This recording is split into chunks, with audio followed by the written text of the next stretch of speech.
আপনার সাহস কি করে হয় আমায় জড়াই ধরার? তুমি আমার বিবাহিত বউ, আমি তোমায় জড়াই ধরবো না তো কারে জড়াই ধরবো? হ্যাঁ আমি আপনার বউ, কিন্তু আমি আপনার ভোগ সামগ্রী না। কি জাতা কইতেছো এগুলা? ধর্মীয় ভাবে আমি তোমার বিয়ে করছি, তুমি আমার বউ, আমি তোমার জড়াই ধরতে পারি না? না পারেন না। যতদিন পর্যন্ত আপনার বউ আপনার সেই অধিকার না দিছে আপনি জড়াই ধরতে পারেন না। কি এর অধিকারের কথা কও তুমি? হ্যাঁ, কি এর অধিকারের কথা কও? এক মাস ধরে একই গুলি লড়াইতেছো তুমি। শাহরুখ কাজল, কাজল শাহরুখ, প্রেম ভালোবাসা, আমরা পাগল বানায় ফেলাইছো তুমি।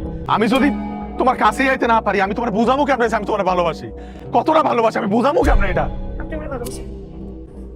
আর বাকি 10টা পুরুষের মতন আপনারও একই ঘাটেস, নারীর শরীর। কি হয়েছে?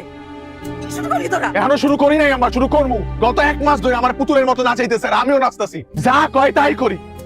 ওই তো একটা মেন্টাল আম্মা, আমরা পাগল বানায় ফেলাইছে। মাথায় সমস্যা আছে, ও কি করে নিজেও জানে না। ওর লাগে সংসার করা সম্ভব না আম্মা। ওর বাপ মারে ডাকো, ওর পরিবারের সবারই ডাকো, ওরে বিদায় করো এই বাড়ি থেকে। ওর লাগে আমি সংসার করতে পারুম না।